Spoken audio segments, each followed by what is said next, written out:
ఇప్పుడు మనం ఎప్పుడా అని ఎదురు చూస్తున్నా మన జన సైనికుడు పవన్ కళ్యాణ్ గారిని మాట్లాడవలసింది ఒకసారి గట్టిగా మనం అందరం కూడా స్వాగతం తెలియజేసి మాట్లాడవలసిందిగా కోరుతా ఉన్నాం.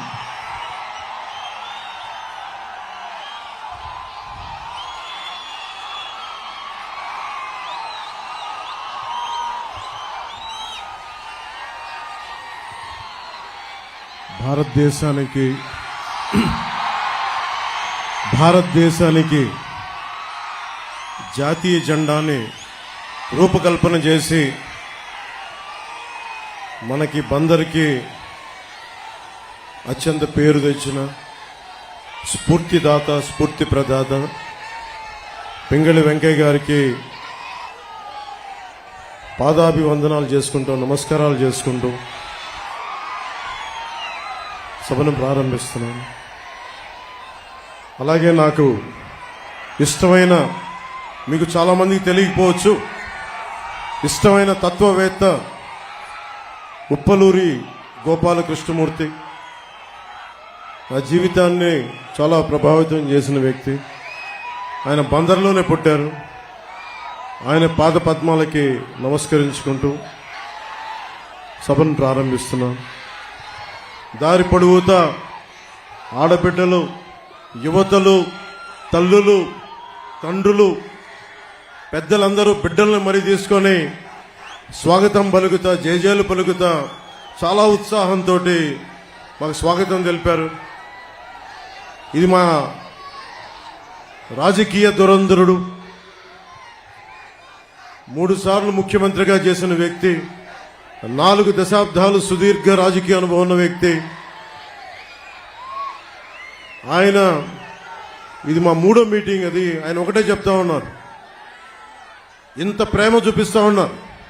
ఈ ప్రేమ చూస్తున్న ప్రజలందరికీ అహర్నిశలు మనం ఎన్నికల్లో బలమైన మెజారిటీతో గెలవగానే అహర్నిశలు ఆఖరి శ్వాస వరకు మనం కష్టపడి పనిచేద్దాం, మీ భవిష్యత్తుని బంగారు భవిష్యత్తుగా చేద్దామని చెప్పి మాట్లాడుకుంటా అని చెప్తా వచ్చారు.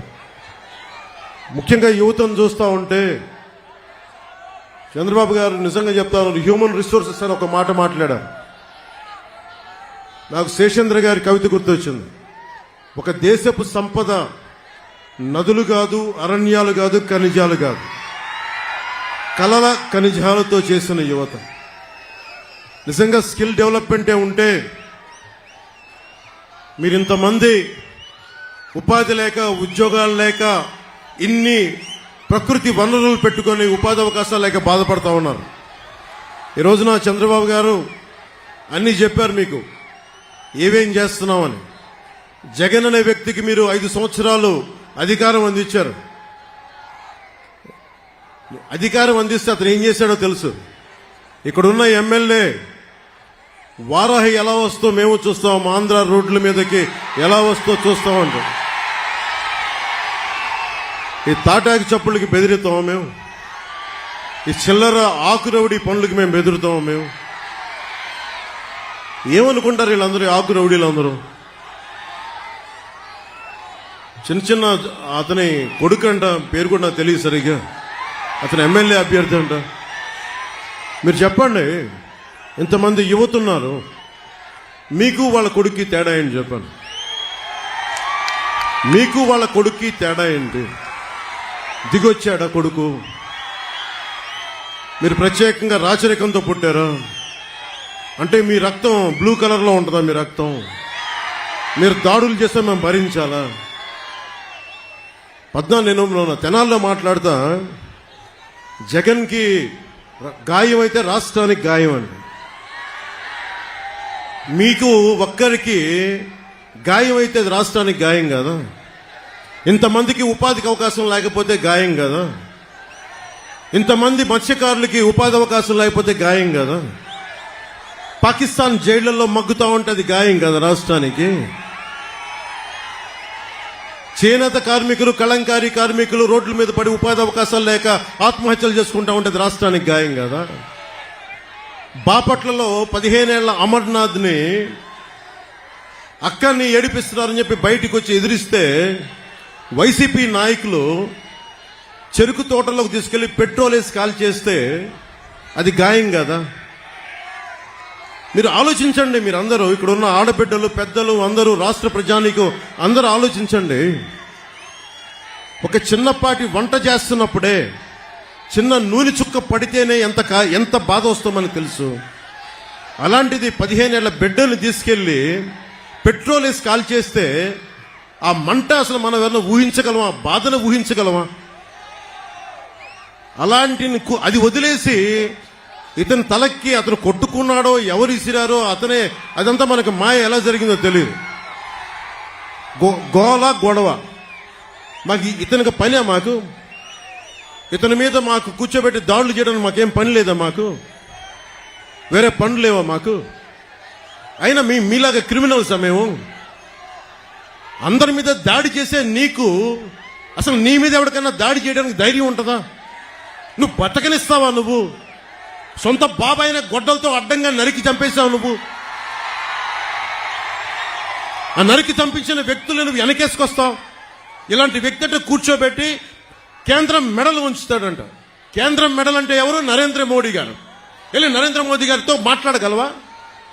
సోనియా గాంధీ గారు స్పెషల్ కేటగిరీ స్టేటస్ అప్పుడు, రాష్ట్ర విభజన అప్పుడు చిన్న ప్లే కార్డు పట్టుకోవడానికి నువ్వు దాక్కొని అంత పిరుకోడివి. నీకు ఒక దమ్ము, ధైర్యం, అంత ధైర్యం ఉందా మీకు? నేను మీకు ఒకటే చెప్తాను, మీరు ఆలోచించాలి మీ భవిష్యత్తుకి. దశాబ్దం నుంచి రోడ్ల మీద తిరుగుతూ ఉన్నా. ఇంతమంది చిత్రకథా నాయకులు ఉన్నారు. మెగాస్టార్ చిరంజీవి గారు ఉన్నారు, రెబల్ స్టార్ ప్రభాస్, మహేష్ గారు, అల్లు అర్జున్ గారు, రామ్ చరణ్ గారు, జూనియర్ ఎన్టీఆర్ గారు, ఇలా ఎంతో మంది నాయకులందరూ ఏ రోజు కూడా చిత్ర పరిశ్రమని రాజకీయ పరంగా ఎవరు వేధించలా. ఇందాక అక్కడ బోర్డు చూస్తుంటే మనల్ని ఎవరు ఆపేదని ఒక బోర్డు ఉంది నాది. దేనికంటాం ఆ మాట? అంటే ప్రజాస్వామ్యాలు మాకు హక్కు లేదా?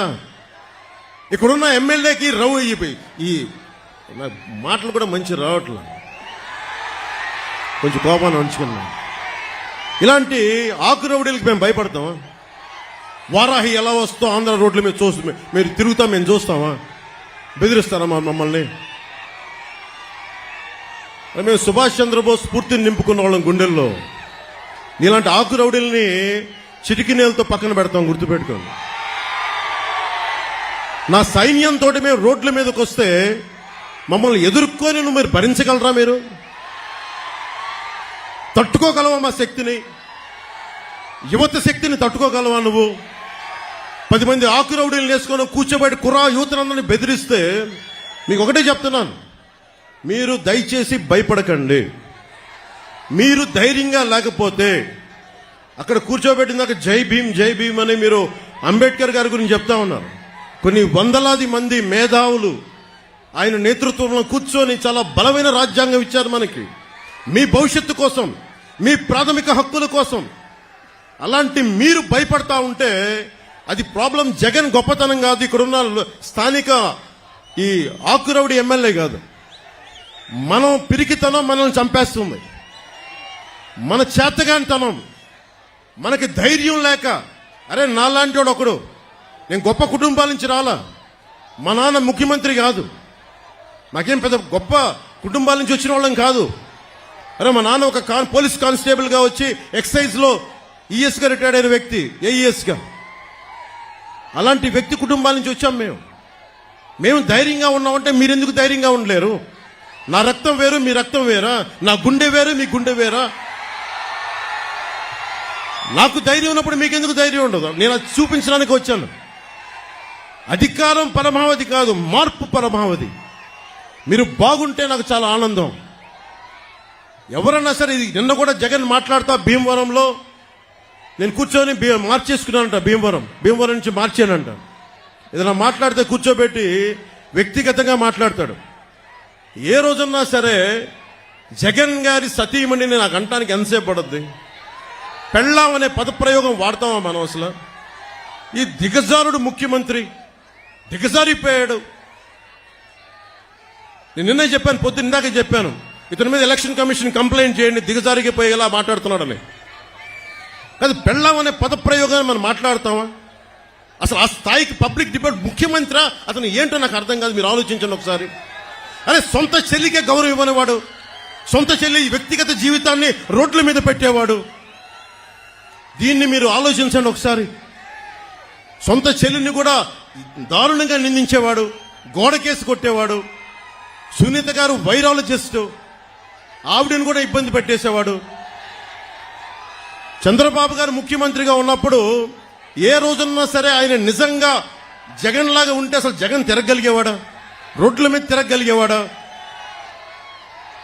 ఆయన నిజంగా ఎంతో చాలా వరకు ప్రజాస్వామ్యాన్ని పరిరక్షించే వ్యక్తి. నేను కూడా ఆయనతో విభేదించాను. నన్నేం ఆపలేదు ఎక్కడ, నాకేం పోలీస్ ప్రొటెక్షన్ తగ్గించలేదే, నాకెక్కడ పర్మిషన్ డినై చేయలేదే. అందుకే నాకు ఆయనంటే గౌరవం. ప్రతి నాయకుడికి ఇంకోళ్ళకి విభేదాలు ఉంటాయి పాలసీ పరంగా, అవి ప్రజలకు సంబంధించి తప్ప ఏ రోజు కూడా ఆయన కూర్చొని అప్రజాస్వామికంగా ఆయన ప్రవర్తించలే.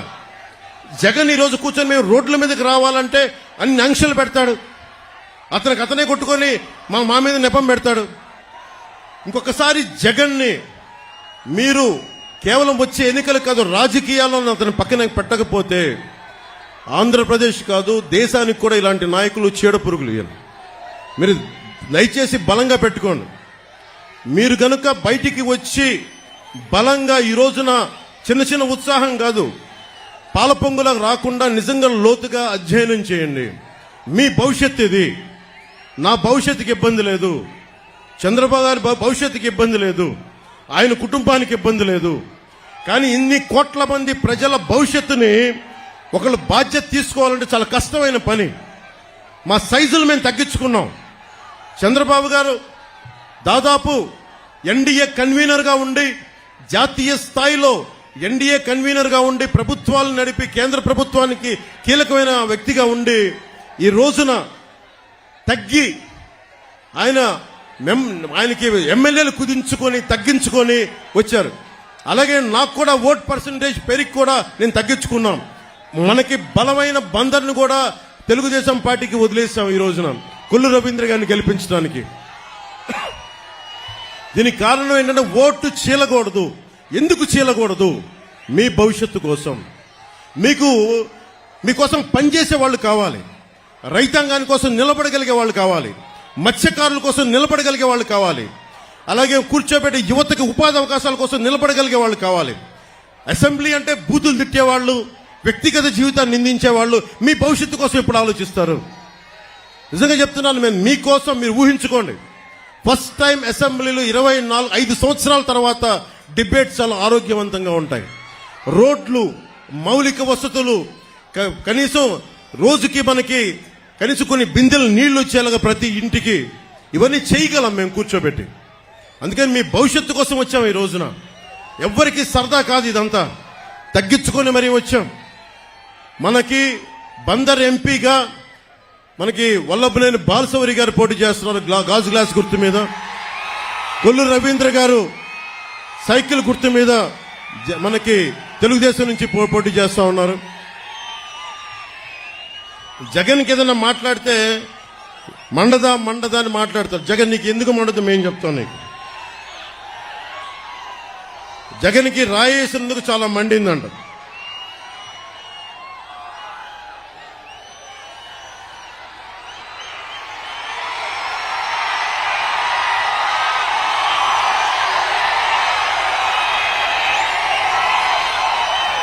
నీకు రాయి తగిలినందుకు ఎంత మండితే నీ పాలనలో ప్రజలకు ఎంత మండిందో చెప్తాం. పోలవరం రాకుండా చేసావు, ప్రజలకి మండదా? రాష్ట్రానికి రాజధాని లేకుండా చేసావు, ప్రజలకి మండదా? అంబేద్కర్ విదేశీ విద్యను ఆపేశావు, దళితులకి మండదా? 15 ఏళ్ల అమర్నాథ్ని పెట్రోల్ పోసి చెరుకు తోటలో ఇన్ని నాయకులు తగలబెట్టేస్తే వాళ్ళకి బెయిల్ ఇప్పించావు, దానికోసం ప్రజలకి మండదా? దళిత డాక్టర్ సుధాకర్ ని మాస్క్ అడిగినందుకు పిచ్చోని చేసి చంపితే అది ప్రజలకి మండదా? మనకి డ్రైవర్ ని డోర్ డెలివరీ చంపేసి డోర్ డెలివరీ చేస్తే దళితులకి మండదా? ప్రజలకి మండదా? 30,000 మంది మహిళలు అదృశ్యమైతే ప్రజలకి మండదా? అంగన్వాడీలని అంగన్వాడీ టీచర్లని కాల్తో తొక్కిస్తే ప్రజలకి మండదా? ఆశా వర్కర్లని అరెస్టులు చేయిస్తే ప్రజలకి మండదా? నిరంకుశతో నీ పాలన చూస్తే ప్రజలకి మండదా? అందుకే చెప్తున్నాం, కడుపు మండి ఉన్నారు జనం. ఈ రోజున అన్ని సర్వేలు, దాదాపు 11 నుంచి 13 సర్వేలు మన ఎన్డీఏ కూటమి, తెలుగుదేశం, జనసేన, భారతీయ జనతా పార్టీ 20 నుంచి 23 పార్లమెంట్లు మనం గెలుస్తున్నాం. జగన్ కి మొన్న అడుగుతా ఉన్నాడు, వై నాట్ 175, వై నాట్ 175 అంటున్నాడు. బందర్ నుంచి చెప్తున్నాం, వై నాట్ 15? 150కి వచ్చిన ఒక్కటి కొడితే 15 చాలు జగన్ కి, 15 చాలు జగన్ కి. మీరు ఆలోచించండి, మీ భవిష్యత్తు కోసం. కులాలకి దాటి జగన్ కులాలను లేపుతాడు.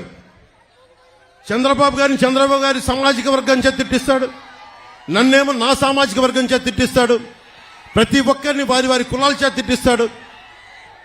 ఇక్కడున్న ఈ ఆకు రౌడీని అడుగుతా, ఆకు రౌడీ ఎమ్మెల్యేని అడుగుతున్నా, నేను నీ కులం అయితే నీకు నోరు అలుసా? నీకు మేము కాపు అని చెప్పి బూతులు తిడతావా? నువ్వు ఏమనుకోలేదు, బలుపు అనుకోవాలా? ఏమనుకోవాలి? వెళ్ళి నువ్వు ఊడిగం చేసుకో, అక్కడికి వెళ్ళి జగన్ దగ్గరికి వెళ్ళి ఊడిగం చేసుకో, కుక్క పిల్లలాగా కూర్చొని పాకు. మమ్మల్ని మాట్లాడకు, జాగ్రత్త. ఒళ్ళు దగ్గర పెట్టుకొని మాట్లాడు, ఎక్కువ మాట్లాడుకో. తమాషాలుగా ఉంది ఒక్కొక్కడికి, కడుపు మండదా మాకు. మర్యాదగా మాట్లాడతాం, మర్యాద ఇస్తాం, మర్యాద నిలబెట్టుకో. పిచ్చి పిచ్చి వాగుళ్ళు వాక్కండి ఒక్కొక్కళ్ళు. మా కసులు లేక కాదు, ప్రజాస్వామ్య విధానాన్ని గౌరవిస్తాం. దాన్ని దృష్టిలో పెట్టుకొని మాట్లాడండి. ఒళ్ళు నోరు ఇష్టం వచ్చినట్టుగా పడేయకండి. చెప్తున్నా, 25 సంవత్సరాలు నా జీవితాన్ని రాజకీయాలకి పెడతా ఉన్నాను. ఆంధ్రప్రదేశ్ బాగుండాలి, దేశం బాగుండాలి, తెలుగు ప్రజల ఐక్యత బాగుండాలి.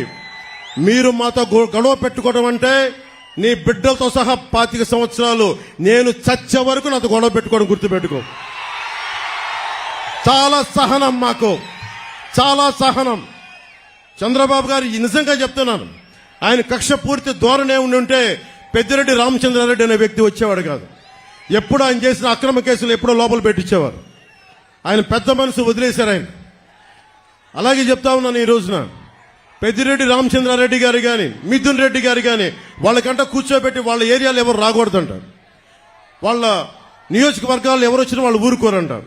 వాళ్ళు వచ్చి రాష్ట్రం అంతా కెలకొచ్చే మీరందరూ రాష్ట్రంలో పిఠాపురం దగ్గర నుంచి బందర్ దగ్గర నుంచి అన్ని మానవ వనరులు, అన్ని సహజ వనరుల్లో మీరు ఏళ్లు పెట్టండి.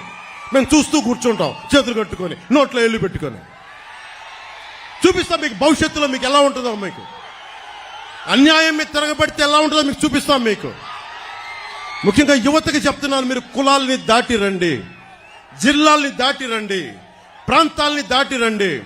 చంద్రబాబు గారికి ఒకటే చెప్పాం, మీరు కుల గణాంకాలు తీస్తా ఉన్నారు సార్. మనం అందరం కుల గణాంకాలతో పాటు స్కిల్ డెవలప్మెంట్ గణాంకాలు తీయాలి.